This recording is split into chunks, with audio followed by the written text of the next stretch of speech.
উপবিষ্ট আমাৰ সন্মানীয় সভাপতি তথা অতিথিবৃন্দক সম্বৰ্ধনা জনাবৰ কাৰণে অসম প্ৰদেশ কংগ্ৰেছৰ আমাৰ দায়িত্বত থকা সকলোকে অনুৰোধ জনাইছোঁ। অসম প্ৰদেশ কংগ্ৰেছ কমিটিৰ সন্মানীয় সভাপতি শ্ৰীযুত গৌৰৱ গগৈ ডাঙৰীয়াক এখন ফুলাম গামোচাৰে সম্বৰ্ধনা জনাবৰ কাৰণে মই অনুৰোধ জনাইছোঁ।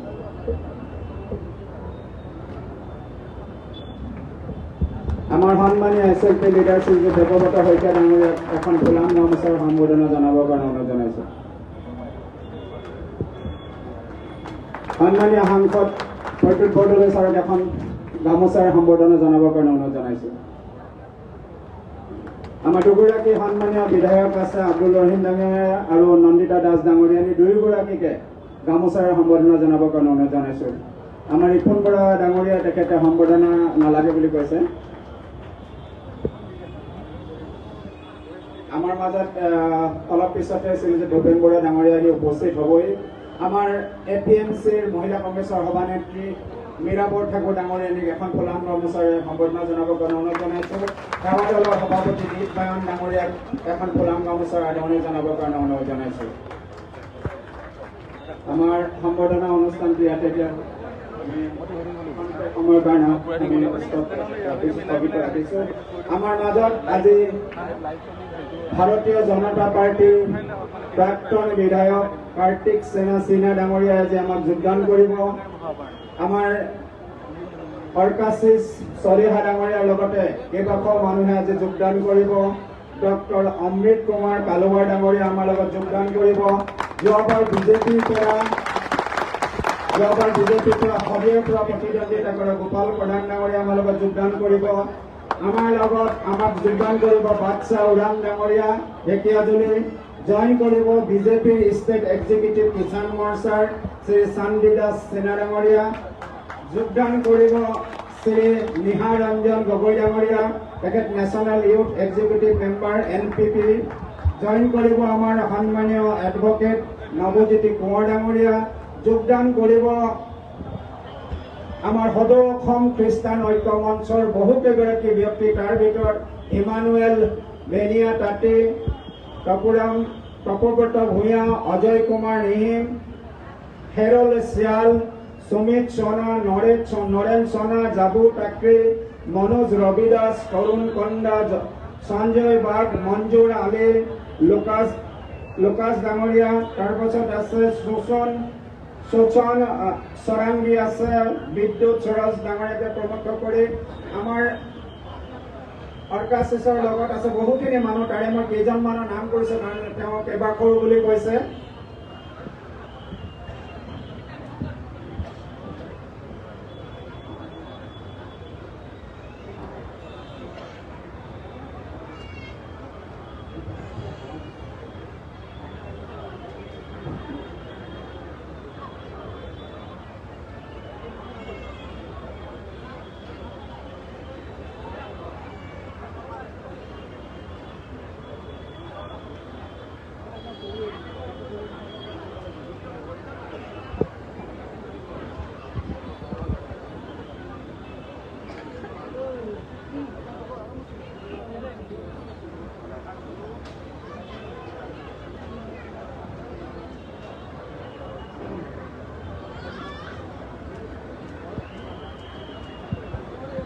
এতিয়া প্ৰথমতে আমি যোগদান কাৰ্যসূচী আৰম্ভ কৰিম।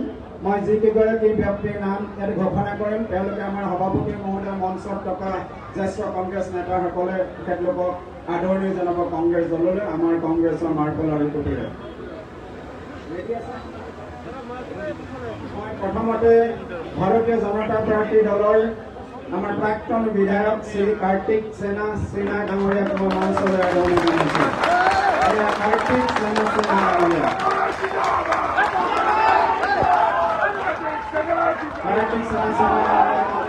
ভাৰতীয় জনতা পাৰ্টি দলৰ আমাৰ প্ৰাক্তন বিধায়ক তেখেতক কংগ্ৰেছ দললৈ আমি আদৰণি জনাইছোঁ।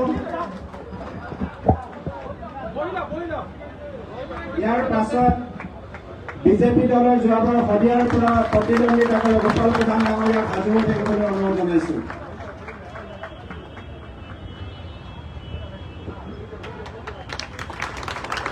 এয়া কাৰ্তিক সিনহা ডাঙৰীয়াক আদৰণি জনাইছে সন্মানীয় সভাপতি আমাৰ নেতৃবৃন্দ। আজি আমি কংগ্ৰেছ পৰিয়াললৈ তেখেতক আদৰণি জনাইছো।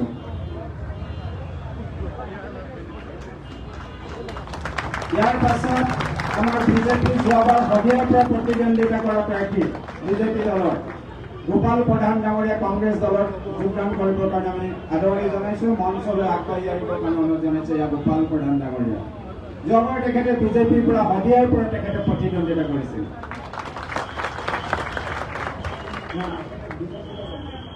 বিজেপিৰ পৰা প্ৰতিদ্বন্দ্বিতা কৰিছিল।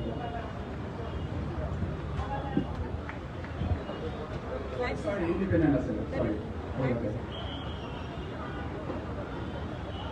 नहीं कोई एकदम जगह नहीं ইয়াৰ পাছত মই অৰকাশী চলিহা ডাঙৰীয়াক মঞ্চলৈ আদৰণি জনাইছো।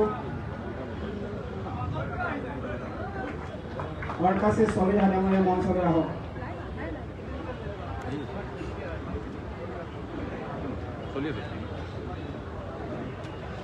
এয়া অৰকাশী চলিহা ডাঙৰীয়া, তেখেতক আমাৰ কংগ্ৰেছ দললৈ আদৰণি জনাইছো।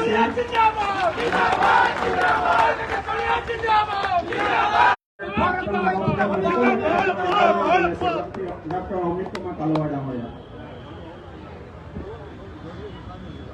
এয়া ডক্টৰ অমিত কুমাৰ কালুৱাৰ ডাঙৰীয়া।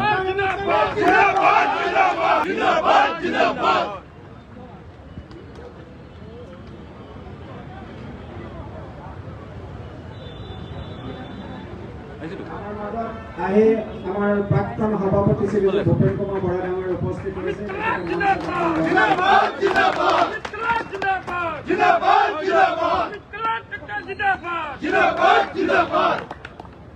আমি ভূপেন বৰা ডাঙৰীয়াক এখন গামোচাৰে আদৰণি জনাবৰ কাৰণে অনুৰোধ জনাইছো।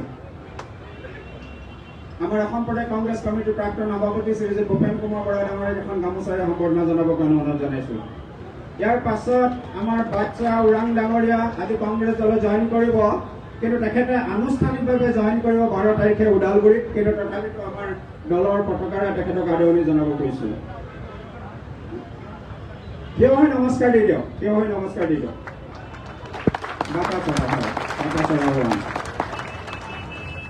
তেখেতে 12 তাৰিখে জইন কৰিব।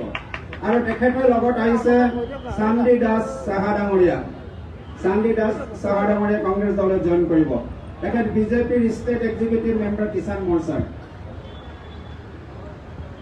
চান্দি দাস সাহা ডাঙৰীয়া।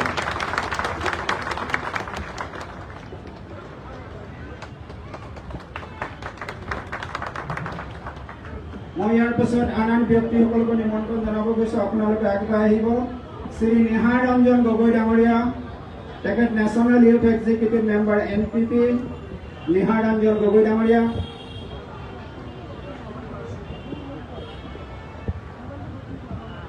নিহাৰ ৰঞ্জন গগৈ ডাঙৰীয়াৰ পাছত নৱজ্যোতি কোঁৱৰ এডভোকেট গুৱাহাটী হাইকোৰ্ট। নৱজ্যোতি কোঁৱৰ ডাঙৰীয়া এডভোকেট গুৱাহাটী হাইকোৰ্ট।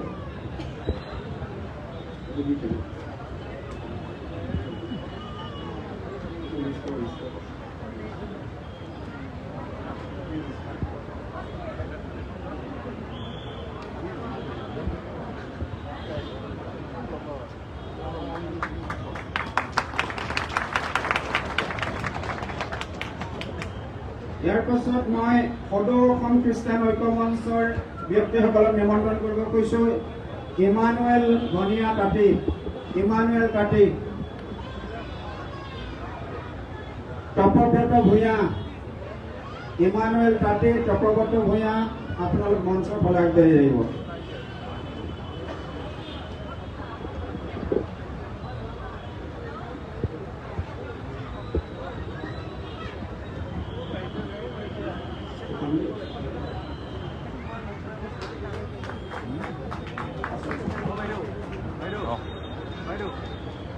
ইমানুৱেল বেনী কাটি, তপব্ৰত ভূঞা, তপব্ৰত ভূঞা আহিলে।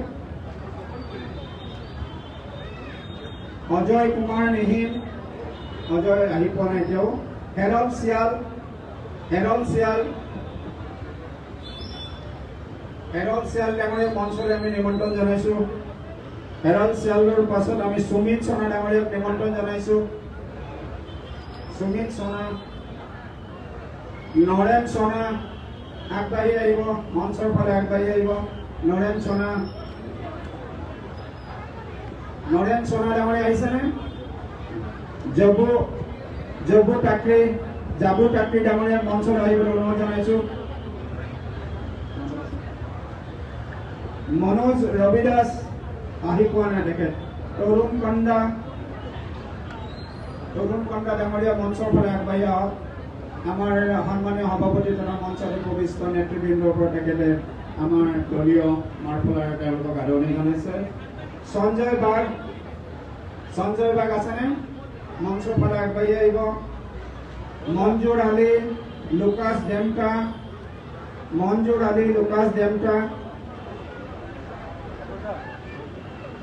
ইয়াৰ পিছত মই তেওঁলোকক আমি আদৰণি জনাইলোঁ। ইয়াৰ পাছত অৰ্কাশিষ ডাঙৰীয়াৰ লগত বহু ব্যক্তি আহিছে। আমি তাৰে ভিতৰত কেইগৰাকীমানৰ মঞ্চত আমি আদৰণি জনাই বাকীসকলক আমাৰ দলৰ ব্যক্তিসকলে আপোনালোকক য'ত আছে তাতে এখন গ্ৰহণ কৰিব। ইয়াৰ নৃপেন জ্যোতি লহকৰ ডাঙৰীয়াক মই প্ৰথমতে আদৰণি জনাইছোঁ। নৃপেন জ্যোতি লহকৰ ডাঙৰীয়া, ঋষিকেশ বৰুৱা ডাঙৰীয়া, উজ্জ্বল কলিতা, আপোনালোকক মঞ্চৰ ফালে আগবাঢ়ি আহিব অনুৰোধ জনাইছোঁ। নৃপেন জ্যোতি লহকৰ, বিকাশ যাদৱ মেহফুজ আজিম আপোনালোকক মঞ্চলৈ আহিবৰ কাৰণে অনুৰোধ জনাইছোঁ। অৰ্ণৱ প্ৰতীক দাস আপোনাকো মঞ্চলৈ আগবাঢ়ি আহিবৰ কাৰণে অনুৰোধ জনাইছোঁ। অৰ্ণৱ প্ৰতীক দাস, সুমন সিনহা, চিমৰানুল হক চৌধুৰী মঞ্চৰ ফালে আগবাঢ়ি আহিব। মানস কলিতা, জাহ্নু ডেকা, ভুনু হালৈ মঞ্চলৈ আগবাঢ়ি আহিব। ৰেকিবুল আলম, তানজিম লতিফ চৌধুৰী, ঋতুৰাজ শৰ্মা মঞ্চলৈ আগবাঢ়ি আহক। আহিল আক্তৰ, নাবিউল শেখ, আশিক ইকবাল, দীপাংকৰ শৰ্মা, মাধৱ দাস আগবাঢ়ি আহিব। ইমানুল হক আগবাঢ়ি আহক। মাধৱ দাস, ফজল আলী, জব্বৰ আলী, চুকুৰ আলী ডাঙৰীয়া, আব্দুল হান্নান আপোনালোক মঞ্চলৈ আগবাঢ়ি আহক। চাহিল থাপ্পা,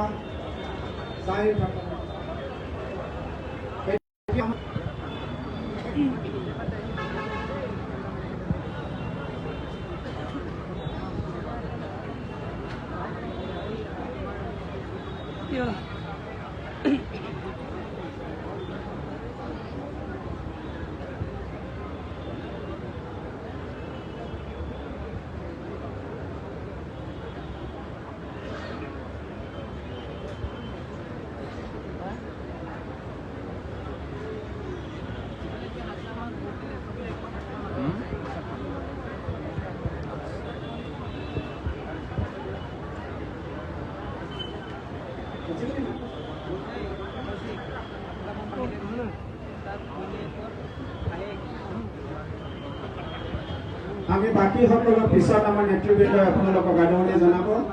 এতিয়া আজি আমাৰ কংগ্ৰেছ দলত যোগদান কৰা ভাৰতীয় জনতা পাৰ্টীৰ দলৰ জ্যেষ্ঠ নেতা প্ৰাক্তন বিধায়ক শ্ৰী কাৰ্তিক সেনা সিনহা ডাঙৰীয়াক তেখেতৰ বক্তব্য ৰাখিবৰ কাৰণে মই অনুৰোধ জনাইছোঁ।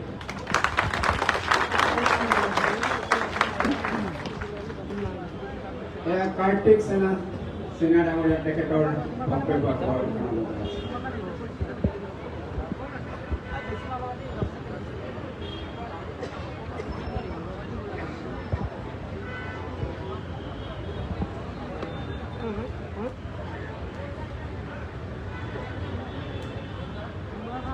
মোৰ জীৱনৰ আজি ঐতিহাসিক দিনটোত বিশেষকৈ আমাৰ ৰাজীৱ ভৱনৰ ভাৰতীয় জাতীয় কংগ্ৰেছৰ সভাপতি মহোদয় আমাৰ গৌৰৱ ডাঙৰীয়া, লগতে আমাৰ বৰিষ্ঠ দলৰ কৰ্মীসকল আৰু আমাৰ মহিলা মাসকল, যুৱক ভাই, সাংবাদিকসকল গোটেইবিলাককে মই নমস্কাৰ জনাই মই সন্মুখে ক'ব বিচাৰিছোঁ যে 5 ডিসেম্বৰ মাহতে মোৰ ৰাজনৈতিক জীৱনত মই ভৰি দিছিলোঁ।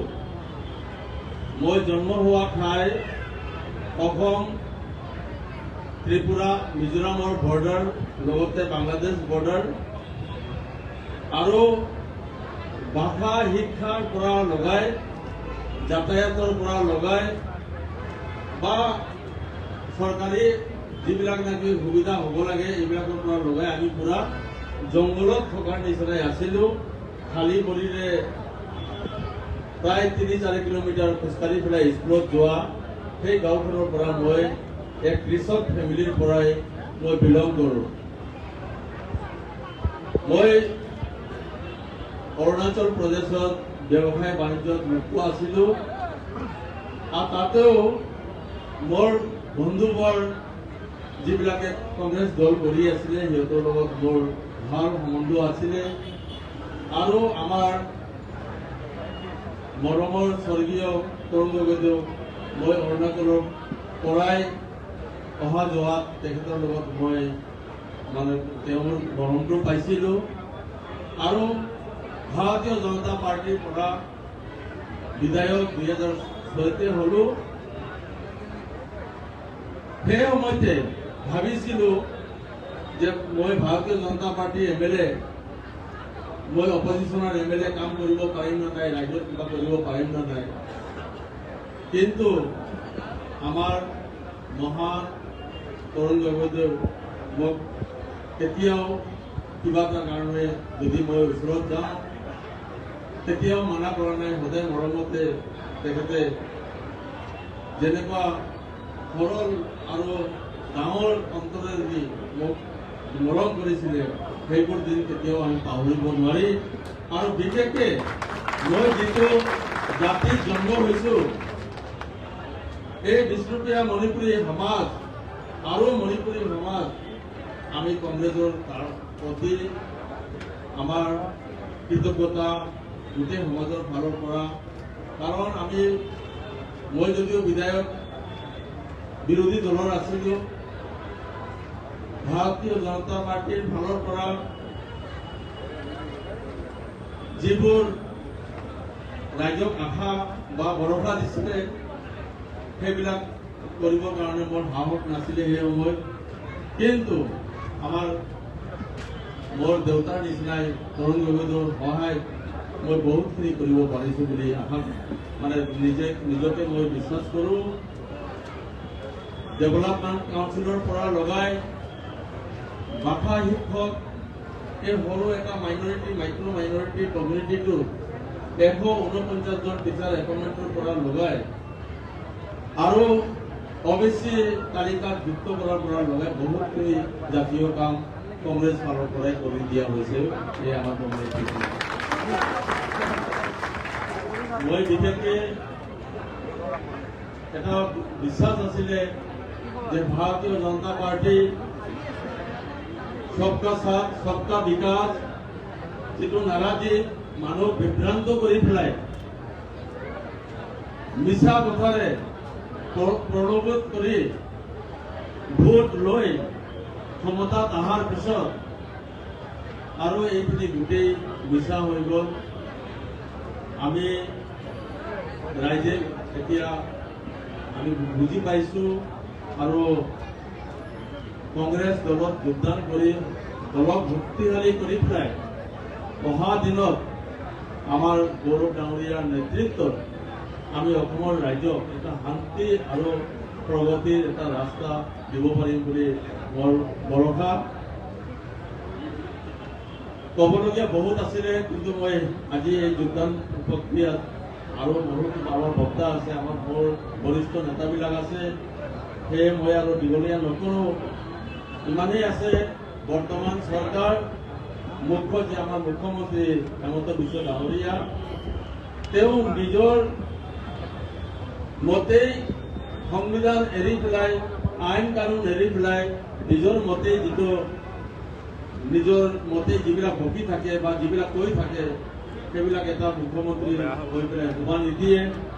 আমি অসমত বিভিন্ন জাতি গোষ্ঠীৰ জনগোষ্ঠীৰে আছোঁ, আমি সকলোৱে মিলি পেলাই অসমখনক আগুৱাই লৈ যাব লাগে। লোনৰ বোজা কম কৰিব লাগে, লোন নাইকিয়া কৰি পেলাই আমি চাৰপ্লাছত আহিব লাগে। ৰাইজৰ আগতে ক'ব পৰা নাই যে অহা দিনত লোনৰ বোজা শেষ কৰি পেলাই আমি অসমবাসী ৰাইজক কেনেকুৱা অৰ্থনৈতিকভাৱে মুক্তি দিম, এই কথাটো এই চৰকাৰে ক'ব পৰা নাই।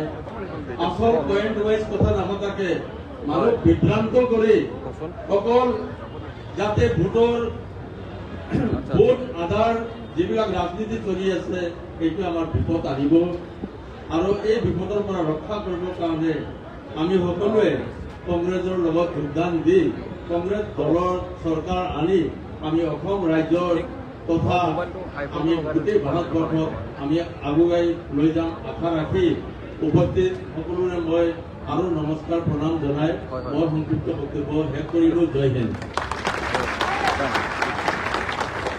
প্ৰাক্তন বিধায়ক শ্ৰীযুত কাৰ্তিক সেনা সিনহা ডাঙৰীয়াক মই আন্তৰিক ধন্যবাদ জনাইছোঁ তেখেতৰ বহুমূলীয় বক্তব্যৰ কাৰণে।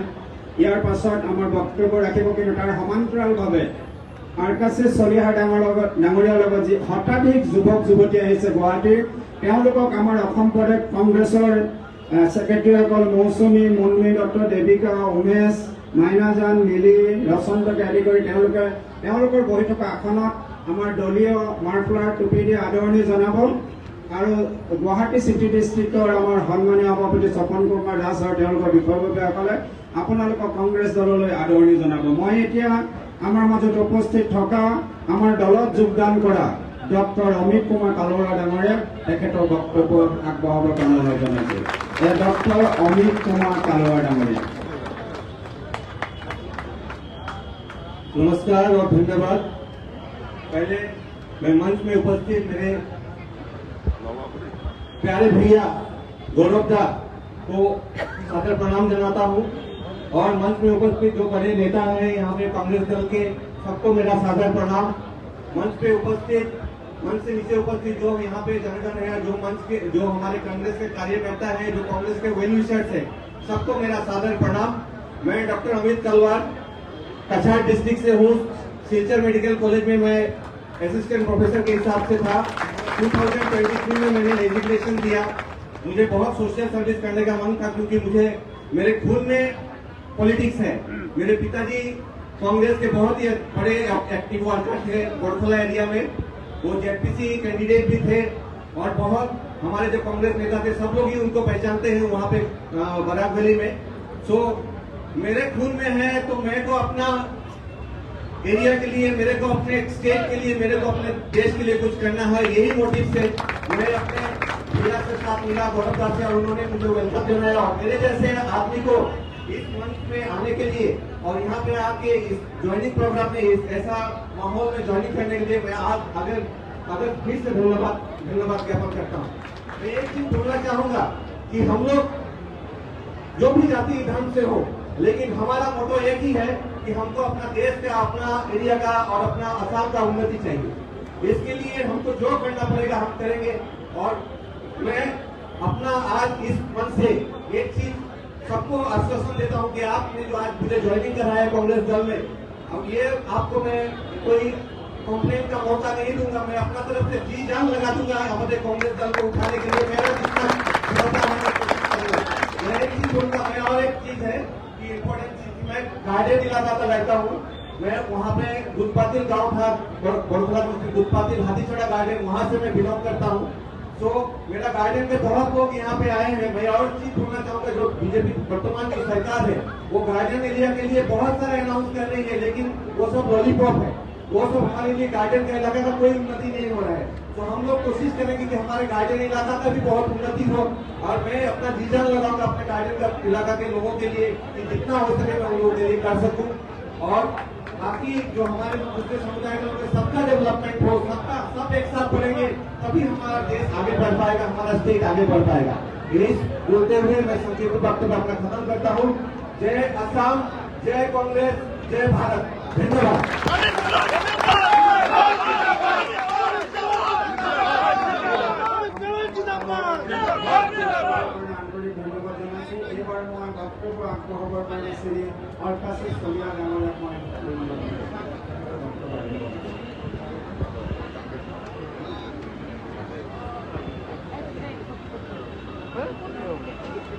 নমস্কাৰ কংগ্ৰেছ জিন্দাবাদ ৰাহুল গান্ধী জিন্দাবাদ গৌৰৱ গগৈ জিন্দাবাদ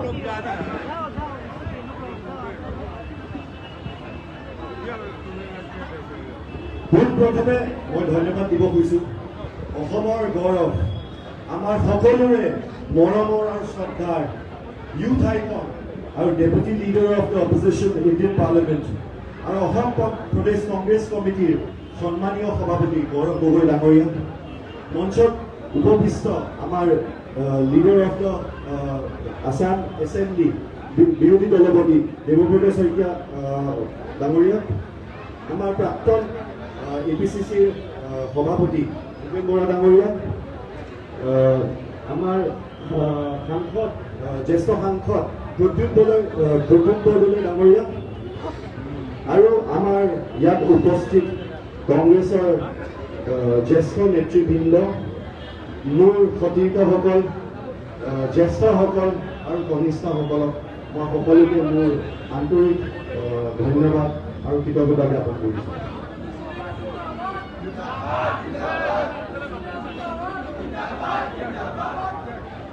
গৌৰৱ গগৈ ডাঙৰীয়া আজি অসমৰ নৱপ্ৰজন্মৰ স্বাৰ্থ তেওঁৰ প্ৰতি আকৰ্ষিত হৈ মই অৰ্কাশীষ চলিহা আৰু মোৰ সন্মানীয় সমৰ্থক সকলোৱে আজি কংগ্ৰেছ দলত যোগদান কৰি গৌৰৱ অনুভৱ কৰিছোঁ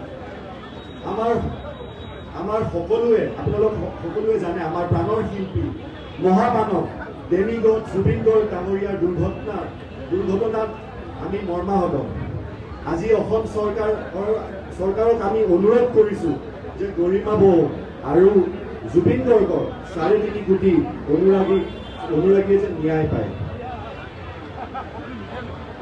বেছি ৰাজনীতি নকৰি এই বিপদৰ সময় মই কেইটামান কথা উল্লেখ কৰিব গৈছোঁ যোনখিনি আমাৰ নেতা গৌৰৱ গগৈ ডাঙৰীয়াই বাৰে বাৰে ইণ্ডিয়ান পাৰ্লিমেণ্ট আৰু কংগ্ৰেছৰ মজিয়াত আপোনালোকৰ মাজত উল্লেখ কৰি আহিছে অসম আজি অন্ধকাৰত আপোনালোকে সকলোৱে জানে আজি অসমত কি চলি আছে কিন্তু জুবিনদাৰ অসমত সমাজখনত দেখুৱাই যোৱা আদৰ্শ আমাৰ কাৰণে শিৰৰ ৰেখা আমি সকলোৱে জ্ঞাত জুবিনদাৰ প্ৰকৃতি কিমান ভাল পাইছিলে প্ৰকৃতিৰ সংৰক্ষণৰ কাৰণে এই স্বেচ্ছাচাৰী বিজেপি চৰকাৰৰ বিৰুদ্ধে জুবিনদাই কিমান যুঁজ দিছিলে সেইটো আপোনালোকে সকলোৱে দেখিছে কিন্তু অসমবাসীয়ে দেখিলে ক'ব নাপায় তেওঁৰ মৃত্যুৰ 4 দিন পিছতে চোৰৰ দৰে বিজেপি চৰকাৰে গুৱাহাটীত আকৌ গছ কটা আৰম্ভ কৰিলে এতিয়া আমি শুনিছোঁ যে ৰিং ৰোড নিৰ্মাণ কৰোঁতে 6,000 পৰা 10,000 গছ কটা যাব গছ কাটি আমচুৰৰ মাজেৰে ৰাস্তা বনাই সমগ্ৰ সেউজ পৰিৱেশটো ধ্বংস কৰি পেলাব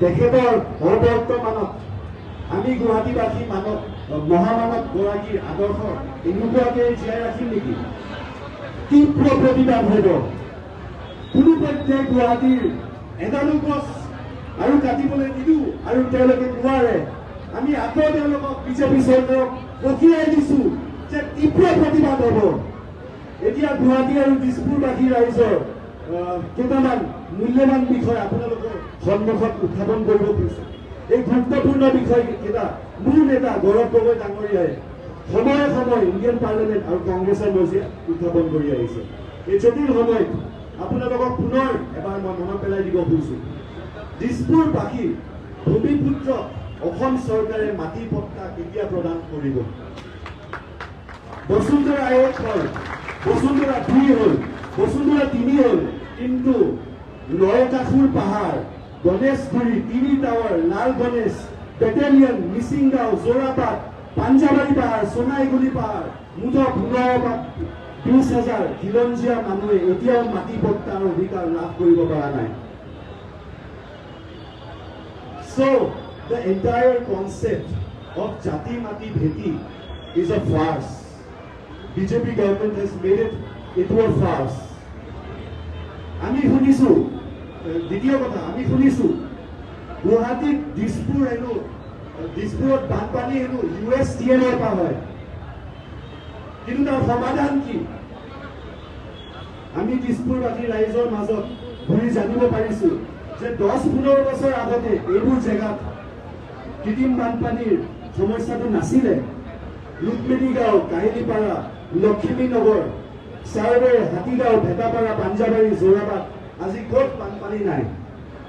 দিছপুৰবাসী ৰাইজৰ হৈ মই মুখ্যমন্ত্ৰী হিমন্ত বিশ্ব শৰ্মালৈ অনুৰোধ জনাইছো, অতি শীঘ্ৰে তেওঁ USTMৰ লগত যোগাযোগ কৰি এই সমস্যাটোৰ সমাধান উলিয়াব লাগে।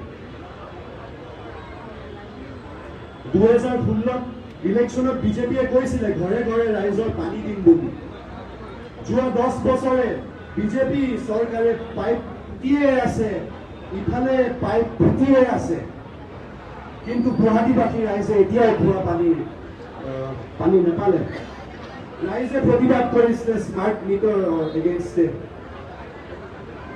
তেওঁলোকে উল্লেখ কৰিছিলে যে স্মাৰ্ট মিটাৰ আমি ঘূৰাই ল'ম, কিন্তু 8 মাহ উকলি গ'ল, স্মাৰ্ট মিটাৰ এটাও আজিলৈকে তেওঁলোকে ঘূৰাই নল'লে।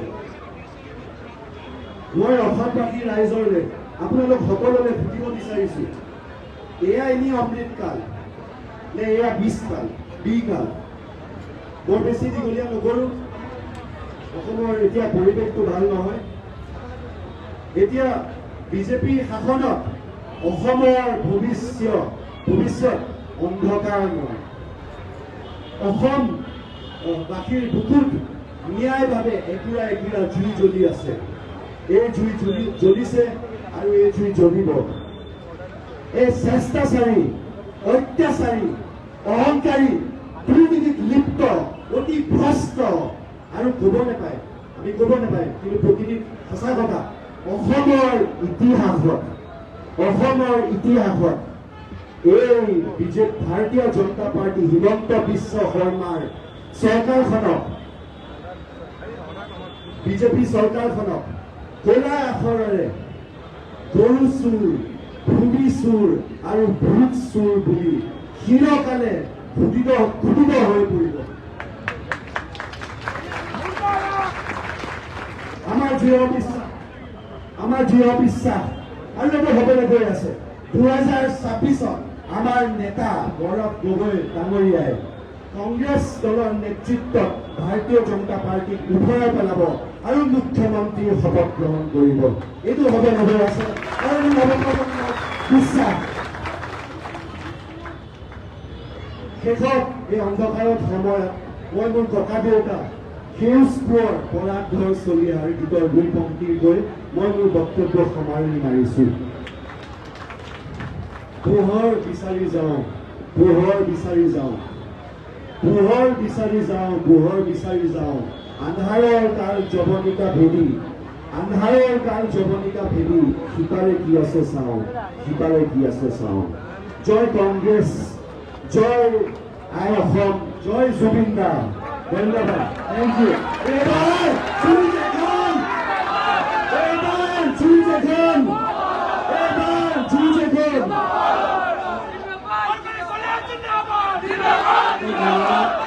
আগতে জনা যে তেওঁলোকে ৰাহুল সিং, আশিষ সিং, সাগৰ সিং, কেইবাজনো ব্যক্তি আমাৰ মাজত উপস্থিত আছে।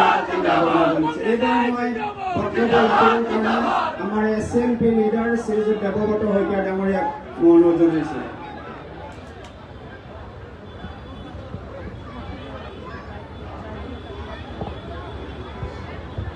আজি অসম প্ৰদেশ কংগ্ৰেছ কমিটিৰ সৌজন্যত যি যোগদান কাৰ্যসূচী, এই অনুষ্ঠানত উপস্থিত আমাৰ প্ৰদেশ কংগ্ৰেছৰ সভাপতি সাংসদ গৌৰৱ গগৈ ডাঙৰীয়া, মাননীয় সাংসদ প্ৰদ্যুৎ বৰদলৈ ডাঙৰীয়া, আমাৰ মাজত উপস্থিত প্ৰদেশ কংগ্ৰেছৰ প্ৰাক্তন সভাপতি ভূপেন কুমাৰ বৰা ডাঙৰীয়া, প্ৰাক্তন সভাপতি ৰিপুণ বৰা ডাঙৰীয়া, সন্মানীয় বিধায়কসকল আৰু আজি এই যোগদান কাৰ্যসূচীত অংশগ্ৰহণ কৰা প্ৰাক্তন বিধায়ক কাৰ্তিক সিনহা ডাঙৰীয়া, অৰ্ক চলিহা ডাঙৰীয়া, তালুৱাৰ ডাঙৰীয়া আৰু অন্যান্য কংগ্ৰেছ কৰ্মীসকল আৰু আমাৰ বিধায়কসকল, প্ৰদেশ কংগ্ৰেছৰ বিষয়ববীয়া, জিলা কংগ্ৰেছৰ বিষয়ববীয়া, প্ৰাক্তন বিধায়ক আব্দুল খালেদ প্ৰমুখ্যে উপস্থিত কংগ্ৰেছ কৰ্মীসকল। আজি নিশ্চিতভাৱে আমাৰ বাবে এটা অতি আনন্দৰ দিন যে আমি সকলোৱে ভাবিছোঁ ইয়াত কিবা প্ৰদৰ্শন হৈছে নেকি, যেতিয়া দেখিছিলোঁ বিভিন্ন ধৰণৰ ফেষ্টুন আৰু ক'ৰবাত লিখা আছিল গুৱাহাটী বানমুক্ত কৰিব লাগে, ক'ৰবাত লিখা আছিল আমাৰ পৰিৱেশ সংৰক্ষণ কৰিব লাগে। তেতিয়া গাড়ীৰ পৰা নামিব মই ভাবিছিলোঁ কোনোবাই আমি কিবা জগৰ লগালোঁ নেকি, যে আমাৰ অফিচত এটা যোগদান কাৰ্যসূচী অনুষ্ঠিত হৈ আছে আৰু এই যোগদান কাৰ্যসূচীত এনেকুৱা ধৰণৰ প্লে কাৰ্ড লৈ আমাৰ অফিচৰ মুখত কোনোবাই ধৰ্ণা দিব আহিছে নেকি। এতিয়া অৰ্থৰ ভাষণ বক্তব্য শুনি মই বুজি পালোঁ যে এইখিনি আমাৰ দলত যোগদান কৰিবলৈ অহা যুৱ চামৰ প্ৰতিনিধিসকলে লগত লৈ আহিছিল। আৰু আমাৰ সন্মুখত আমি আজি আমাৰ সকলোৰে জাতীয় সম্পদ অসমৰ স্বাভিমানৰ প্ৰতীক সদ্যপ্ৰয়াত জুবিন গাৰ্গ ডাঙৰীয়াৰ স্মৃতিত এগছি বন্তি আৰু শ্ৰদ্ধাঞ্জলি জনালোঁ। জুবিন গাৰ্গ ডাঙৰীয়াই যিখিনি কথা কৈ আছিল তেখেতৰ বক্তব্য গানৰ মাজেৰে, সেইখিনিয়ে প্ৰতিজন অসমীয়াৰ অন্তৰৰ কথা কৈ আছিল তেখেতে। আৰু এই ফ্লেক্স বেনাৰখিনিত সেইখিনিকে দেখিছিলোঁ যে গছ কাটিলে মানে পৰিৱেশ ধ্বংস হয়, পৰিৱেশ ধ্বংস হ'লে মানে বানপানী হয়, আবতৰীয়া বৰষুণ হয়। আৰু এই কামখিনি যোৱা সময়ছোৱাত আটাইতকৈ বেছিকৈ আমাক ভাল দিন আনিদিম বুলি কোৱা চৰকাৰখনে কৰি আছিলে। আমি কংগ্ৰেছ কৰ্মীসকলে ক'লে এটা ৰাজনৈতিক বক্তব্য নিচিনা দেখায়, কিন্তু যেতিয়া সাধাৰণ মানুহেও সেই কথাত অতিষ্ঠ হৈ আমাক সমৰ্থন কৰিবলৈ আগবাঢ়ি আহিছে, তেতিয়া আমি বুজি পাব লাগিব যে আমি যিখিনি নীতি আদৰ্শৰ কথা কওঁ, যিখিনি কথা লৈ আমি আমাৰ দলটো আগুৱাই নিয়াৰ কথা ভাবোঁ, সেইখিনি ৰাইজৰ কথা, সেইখিনি অসমৰ প্ৰতিটো পৰিয়ালৰ সদস্যৰ কথা। আজি অসমৰ বিভিন্ন পৰিয়ালৰ ব্যক্তিসকলে আহি কংগ্ৰেছ পৰিয়ালত চামিল হৈছেহি, কংগ্ৰেছ পৰিয়ালত যোগদান কৰিছে, আমাৰ পৰিয়ালটো ডাঙৰ কৰি দিছে।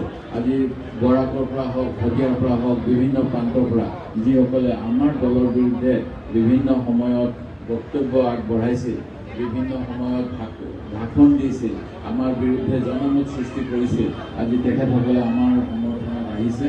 ইয়াতকৈ ভাল কথা আমাৰ হ'ব নোৱাৰে।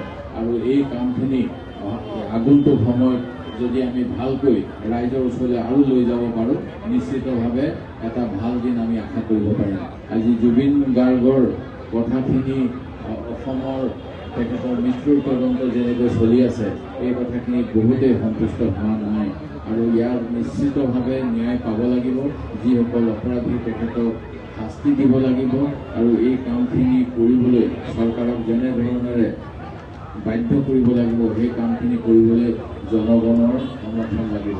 আমাৰ কংগ্ৰেছ দলৰ ফালৰ পৰাও আমি সকলোৱে বিভিন্ন জিলাত জোৰ সমদল কৰিছোঁ, প্ৰতিবাদ কৰিছোঁ, আৰু বিভিন্ন ফৰামত যেনেকৈ সাক্ষ্য দিব লাগে তাৰ বাবেও আমি প্ৰস্তুত। ইতিমধ্যে ওৱান মেন কমিশ্যন অফ এনকুৱাৰীত মই এফিডেভিট দাখিল কৰিছোঁ। আমি আশা ৰাখোঁ জুবিন গাৰ্গে ন্যায় পাব। তেখেতে যিখিনি অসমৰ সপোন আছিল, সেই সপোনখিনি যিহেতু বিজেপি চৰকাৰে ৰূপায়ণ কৰা নাই, এখন চৰকাৰ লাগিব যিখন চৰকাৰে সেইবিলাক ৰূপায়ণ কৰিব। আৰু তেখেতে কোনবিলাক কথা কৈছিল, তেখেতে পৰিৱেশৰ কথা কৈছিল, তেখেতে আমাৰ আৰ্থিক দৈন্যতাৰ কথা কৈছিল, যুৱকসকলৰ বিভিন্ন ধৰণৰ নিৰাশাৰ বিপৰীতে তেখেতে কেনেকৈ আশা আনিব পাৰি আমাৰ লোকেল সম্পদ সৃষ্টিৰ কথা কৈছিল। এই গোটেইবিলাকেই নিশ্চিতভাৱে আমাক অনুপ্ৰাণিত কৰিব।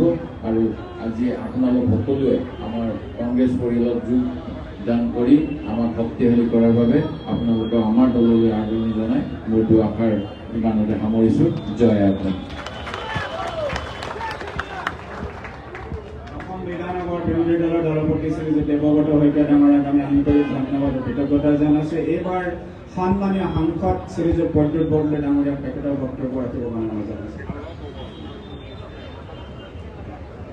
শ্ৰী গৌৰৱ গগৈৰ নেতৃত্বত অসম প্ৰদেশ কংগ্ৰেছ কমিটিৰ যি আমাৰ এই যাত্ৰা আৰম্ভ হৈছে, যি সংগ্ৰাম আৰম্ভ হৈছে, যিখন যুদ্ধত আমি সকলো অৱতীৰ্ণ হৈছোঁ।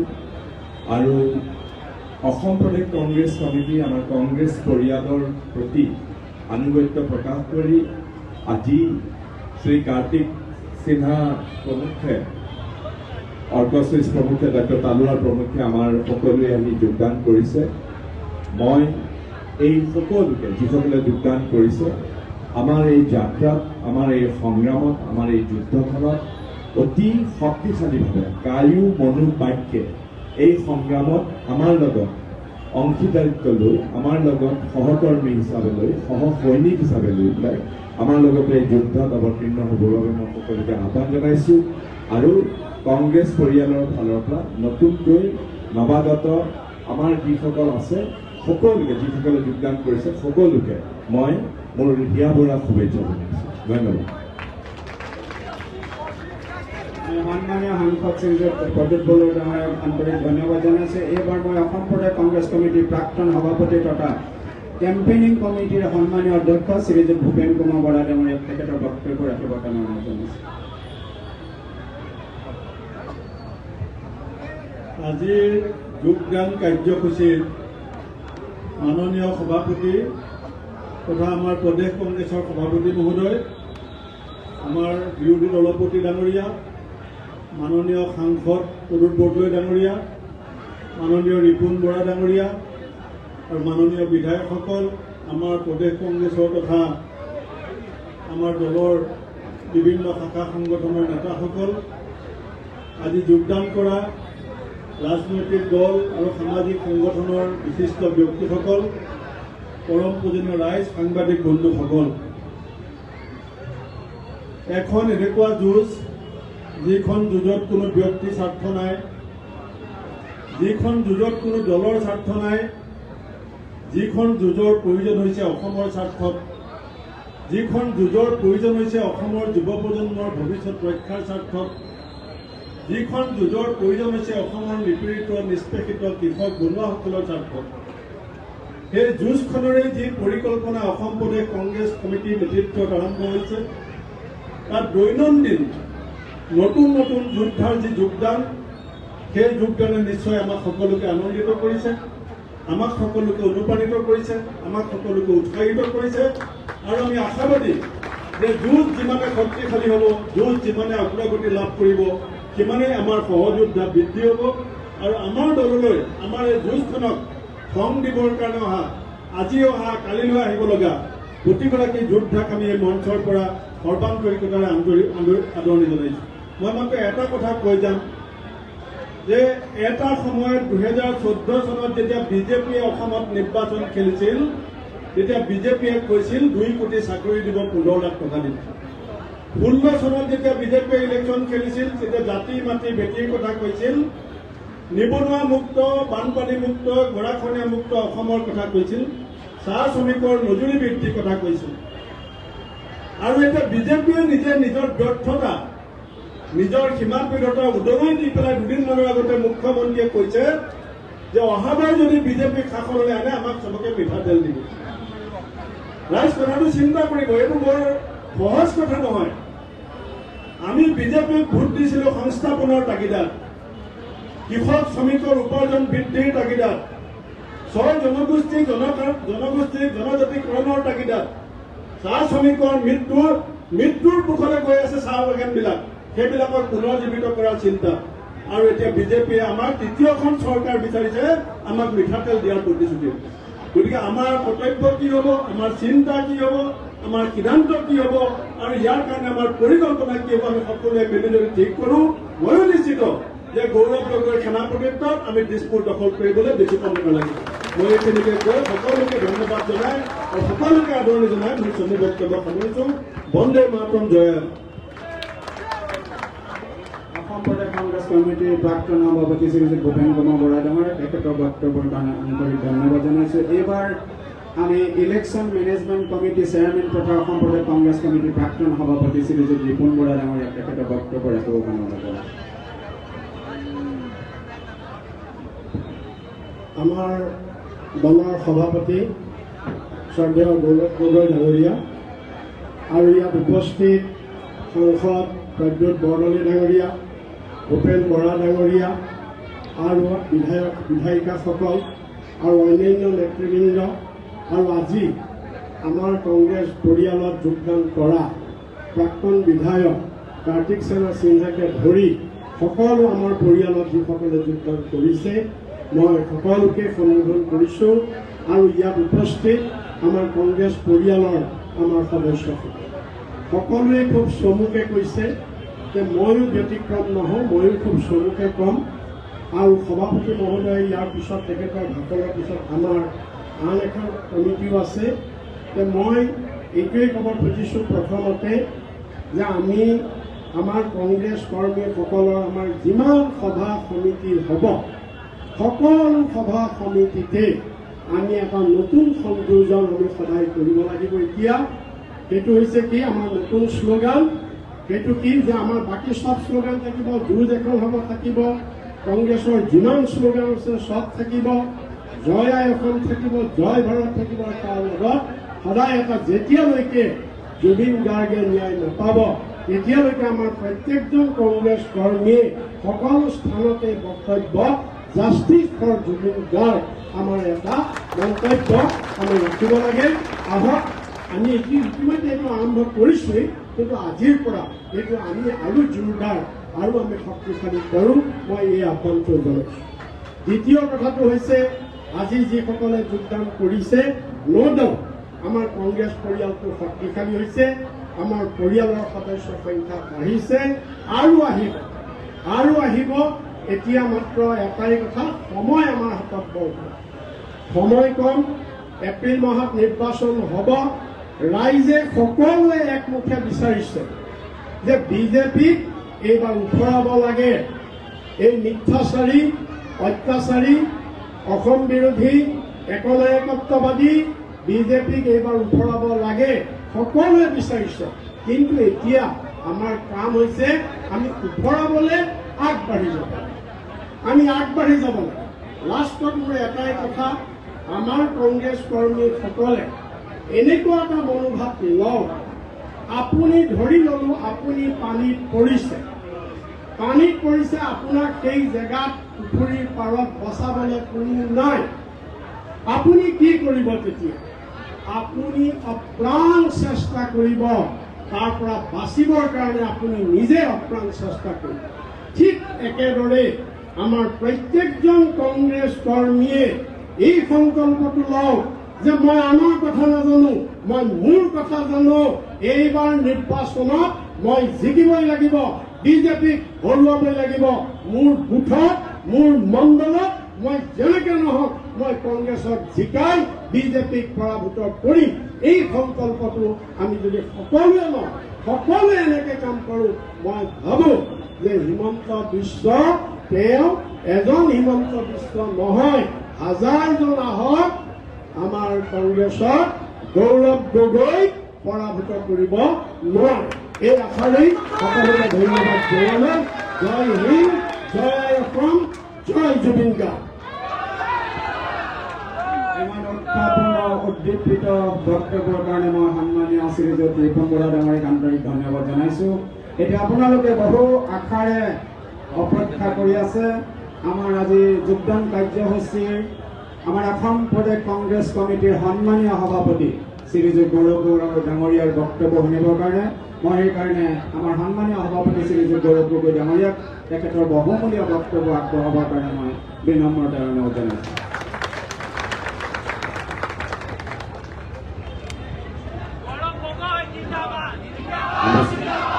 নমস্কাৰ।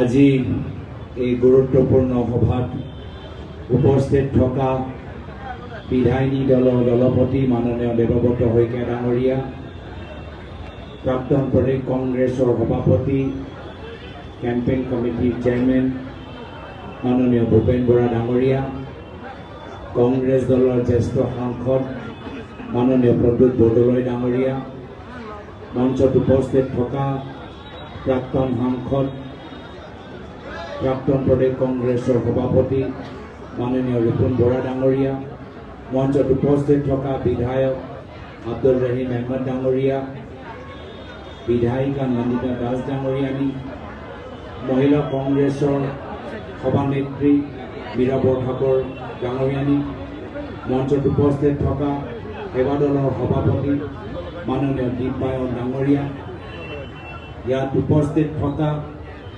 প্ৰাক্তন সাংসদ আব্দুল খালিক ডাঙৰীয়া, প্ৰাক্তন বিধায়ক বিনন্দ শইকীয়া ডাঙৰীয়া, প্ৰাক্তন বিধায়ক সত্যব্ৰত কলিতা ডাঙৰীয়া, আৰু আজি আমাক নতুনকৈ যোগদান কৰা প্ৰাক্তন বিধায়ক কাৰ্তিক সিনহা ডাঙৰীয়া, নৱ প্ৰজন্মৰ প্ৰতীক ডক্টৰ অমিত কালৱাৰ ডাঙৰীয়া, হৰপ্ৰভীষ চলিহা ডাঙৰীয়া, আৰু বিভিন্ন আমাৰ স্তৰৰ পৰা বিভিন্ন দল সংগঠনৰ পৰা অহা আমাৰ কংগ্ৰেছৰ নৱবন্ধুসকল সতীৰ্থসকল ইয়াত উপস্থিত থকা সাংবাদিক বন্ধুসকল প্ৰদেশ কংগ্ৰেছৰ উপসভাপতিসকল সাধাৰণ সম্পাদকসকল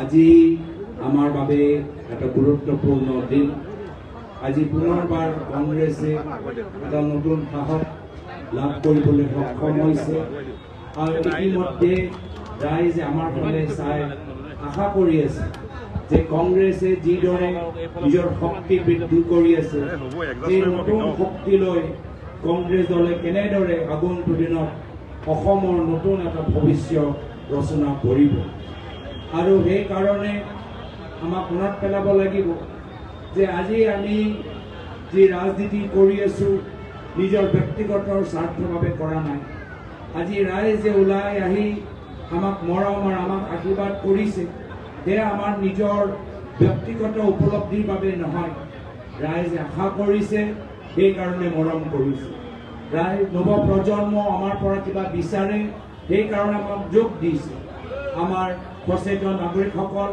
আমাৰ মঞ্চলৈ আহিছে যিহেতু আমাৰ পৰা কিছু আশা কৰে আৰু সেইকাৰণে আগন্তুক দিনত আমাৰ চেষ্টা হ'ব লাগে যে পৰৱৰ্তী দিনত আমি কেনেদৰে অসমখন বৰ্তমানৰ অন্ধকাৰৰ পৰা বৰ্তমানৰ অন্যায়ৰ পৰা বৰ্তমানৰ অত্যাচাৰৰ পৰা আমি অসমখনক কেনেকৈ উদ্ধাৰ কৰিব পাৰোঁ বৰ্তমানৰ সময়ত ৰাইজে বিচাৰে যে কংগ্ৰেছ দলে কি পৰিকল্পনা কৰিব কিদৰে নতুন চৰকাৰ গঠন কৰিলে কেনেদৰে অসমখন আগুৱাই লৈ যাব আৰ্থিকভাৱে সামাজিকভাৱে সাংস্কৃতিক জগতত খেলৰ জগতত সেইকাৰণে আগন্তুক দিনত যদি এইখিনি আশা আমি পূৰণ কৰিবলৈ বিচাৰোঁ তেতিয়া প্ৰথমে আমাক ৰাইজৰ ওচৰত যাব লাগিব যিহেতু আজি আমি নিজৰ ব্যক্তিগত সপোন আমি অসমৰ ৰাইজৰ ওপৰত জাপি দিবলৈ বিচৰা নাই আমি ব্যক্তিগত কল্পনা নিজৰ চিন্তা আমি ৰাইজৰ ওপৰত জাপি দিবলৈ বিচৰা নাই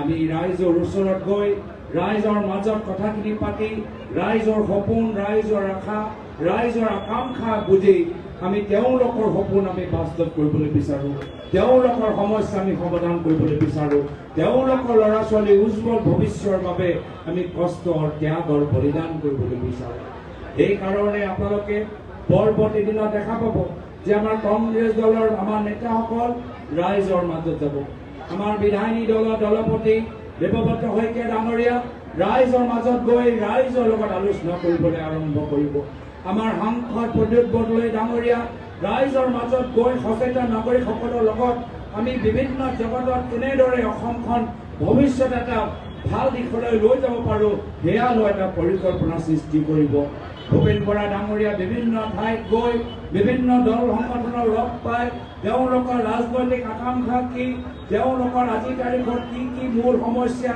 সেইখিনি লৈ ভূপেন বৰা ডাঙৰীয়া অসমৰ চুকে কোণে যাব আমাৰ কংগ্ৰেছ দলৰ কৰ্মীখিনি মাত্ৰ নেতাসকল নহয় কংগ্ৰেছ দলৰ কৰ্মীখিনি গাঁৱে গাঁৱে বুথে বুথে চুবুৰীয়ে চুবুৰীয়ে চুকে চুকে কেনেদৰে ৰাইজৰ ওচৰত গৈ গাঁৱৰ ভিতৰত কি সমস্যা আছে সেই ক্ষেত্ৰত আমাৰ দলৰ প্ৰতিনিধিসকলক তৈয়াৰ কৰিবলৈ ৰিপুণ বৰা ডাঙৰীয়া বিভিন্ন ঠাইত যাব আমাৰ অসমৰ জনসাধাৰণৰ মূল সমস্যা বিভিন্ন সময়ত আমাৰ বিশেষকৈ আমাৰ নাৰীসকলৰ মূল সমস্যা মীৰা বৰঠাকুৰ বাইদেৱে আজি বিভিন্ন মঞ্চত উপস্থাপন কৰিব আমাৰ কংগ্ৰেছ দল অনুশাসনৰ যোগেদি আমি ৰাইজৰ মাজত সোমাবলৈ বিচাৰোঁ তাৰ বাবে আমাৰ সেৱা দলৰ সভাপতি দীপবায়ু ডাঙৰীয়াও কিছুদিন পূৰ্বে এটা পৰিকল্পনা ল'ব তো কথা কোৱা উদ্দেশ্যটো হ'ল যে কংগ্ৰেছ তেতিয়াই শক্তিশালী হ'ব পাৰে যেতিয়া আমি ৰাইজৰ মাজত থাকিম আৰু সেইকাৰণে পৰৱৰ্তী সময়ত আমি এটা সিদ্ধান্ত ল'ম যে আমি এটা নতুন এটা অনুষ্ঠান বা নতুন এটা যাত্ৰা আৰম্ভ কৰিম সেই যাত্ৰাটো হ'ব ৰাইজৰ পদূলিত ৰাইজৰ কংগ্ৰেছ ৰাইজৰ পদূলিত ৰাইজৰ কংগ্ৰেছ আৰু নিশ্চয় যিসকল আজি আগৰ কংগ্ৰেছ চৰকাৰ দিনত এই যে অনুষ্ঠান আছিলে একেটা অনুষ্ঠান নিশ্চয় তেওঁলোকে মনত পেলাইছে যে সেই সময়ৰ প্ৰায় তৰুণ গগৈদেৱৰ নেতৃত্বত কংগ্ৰেছ চৰকাৰে আৰম্ভ কৰিছিল ৰাইজৰ পদূলিত ৰাইজৰ চৰকাৰ আৰু পদূলি আমি বিভিন্ন দেখা ছবিবোৰ আজিও মনত আছে যে কেনেদৰে সেই সময়ত বিধায়কসকল চৰকাৰী বিষয়াসকল ৰাইজৰ ওচৰত গৈছিল আজি তাৰিখত আমাৰ ওচৰত ক্ষমতা নাই, কিন্তু ক্ষমতা আমাৰ পৰা বেছি দূৰত নাই। কিন্তু ক্ষমতা পালেই যে আমাৰ কামখিনি সম্পূৰ্ণ হয় সেইটোও নহয়। ক্ষমতা পোৱাৰ পিছত বাস্তৱ কামখিনি আৰম্ভ হ'ব।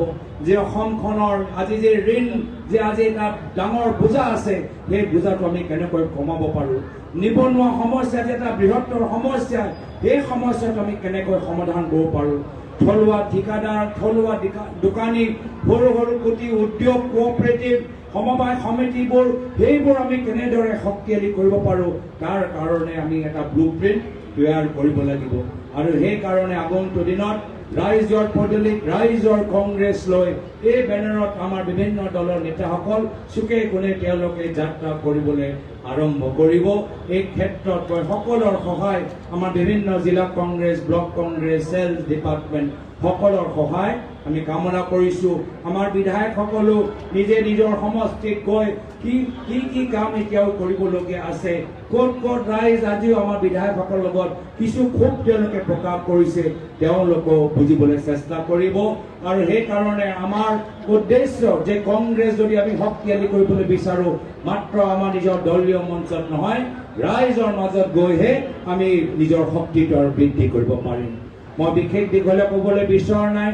আজি আমি সকলোৱে আজি যেতিয়া আমি ভৱিষ্যত আমি কল্পনা কৰোঁ যে প্ৰয়াত জুবিন গাৰ্গৰ সেই কৈ যোৱা কথাখিনি, কেনেদৰে তেওঁ অসমখনক মৰম কৰিছিল, কেনেদৰে বম্বেত এটা সফল এটা ভৱিষ্যত বা অৰ্থনৈতিকভাৱে সবল ভৱিষ্যতটো ত্যাগ কৰি তেওঁ অসমত উভতি আহি অসমৰ আমাৰ শিল্পী জগতত, অসমৰ সাংস্কৃতিক জগত, অসমৰ চলচ্চিত্ৰ জগতটো আৰু শক্তিশালী কৰিলে।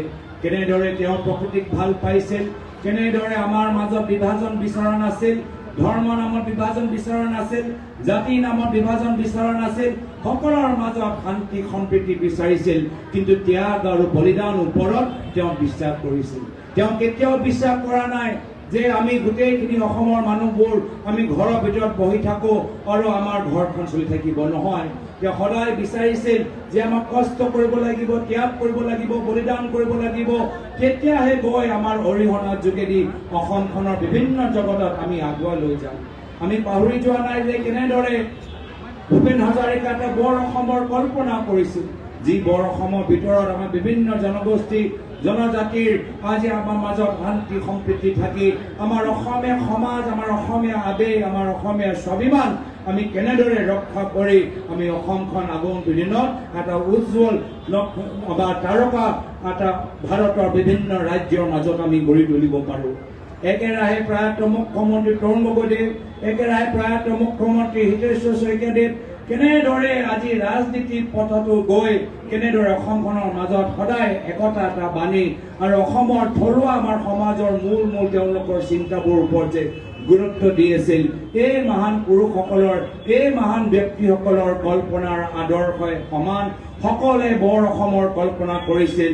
আৰু সেয়া হ'ল আমাৰ উদ্দেশ্য যে ৰাইজৰ পদূলিত ৰাইজৰ কংগ্ৰেছে অনুষ্ঠান যোগেদি আমি নতুন বৰ অসমৰ আমি কল্পনা আমি গঢ়ি তুলিবলৈ বিচাৰোঁ। আহক আমি এই যাত্ৰাত সকলে মিলিজুলি আগবাঢ়ি যাওক। নৱপ্ৰজন্মৰ আমাৰ খেতিয়কসকল, শ্ৰমিকসকল, মহিলাসকল আহক, অসমৰ ভিতৰত এটা নতুন আন্দোলন সৃষ্টি হওক, যি আন্দোলন আজি আমি অসমখনক আগুৱাই লৈ যাব। এইখিনিয়ে কথা কৈ আজি এই সভাত অংশগ্ৰহণ কৰা সকলোকে মোৰ ফালৰ পৰা নিজৰ আন্তৰিক ধন্যবাদ, কৃতজ্ঞতা, শ্ৰদ্ধা নিবেদন কৰি আজি এই অনুষ্ঠানত আয়োজন কৰাৰ ক্ষেত্ৰত আমাৰ প্ৰদেশ কংগ্ৰেছৰ বিষয়াসকল যি তেওঁলোকে কষ্ট কৰিলে সকলোকে ধন্যবাদ জ্ঞাপন কৰি পৰৱৰ্তী দিনত আমি আগবাঢ়ি যাম আৰু নিশ্চয় এইবাৰ যুঁজ এখন হ'ব, আমি যুঁজিম আৰু আমি জিকিম। এইখিনিয়ে কথা কৈ মই নিজৰ চমু দিয়াৰ সামৰিছোঁ। ধন্যবাদ। জয় হিন্দ, জয় আই অসম, জয় জুবিন দা। ধন্যবাদ। ৰাইজৰ পদবীত ৰাইজৰ কংগ্ৰেছ আমি কেনেকৈ আগবঢ়াই নিম আৰু এই অপশাসন লণ্ঠনৰ অৱসান ঘটাই বৰ অসমৰ কেনেকৈ গঢ়িম তাৰ সংক্ৰান্তত আজি নৱাগতসকলক আদৰণি জনাবলৈ আমাৰ সন্মানীয় সভাপতি গৌৰৱ গগৈ ডাঙৰীয়াই এক বহুমূলীয়া বক্তব্য আপোনালোকৰ আগত দাঙি ধৰিলে। মই তাৰ বাবে সকলোৰে হৈ আমাৰ সন্মানীয় সভাপতি গৌৰৱ গগৈ ডাঙৰীয়াক আন্তৰিক ধন্যবাদ আৰু কৃতজ্ঞতা জ্ঞাপন কৰিছোঁ। এতিয়া গ্ৰুপ ফটো ল'ব সকলোৱে। গ্ৰুপ ফটো ল'বৰ কাৰণে আপোনালোকে সহযোগিতা আগবঢ়াবৰ কাৰণে অনুৰোধ জনাইছোঁ।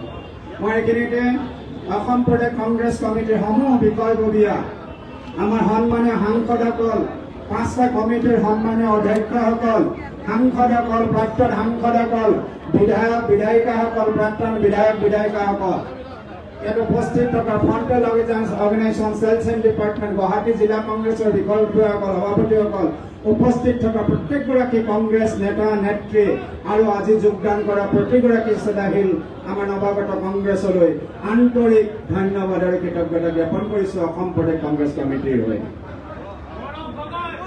এতিয়া ফটো ছেশ্যন সকলো সহযোগিতা আগবঢ়ায়।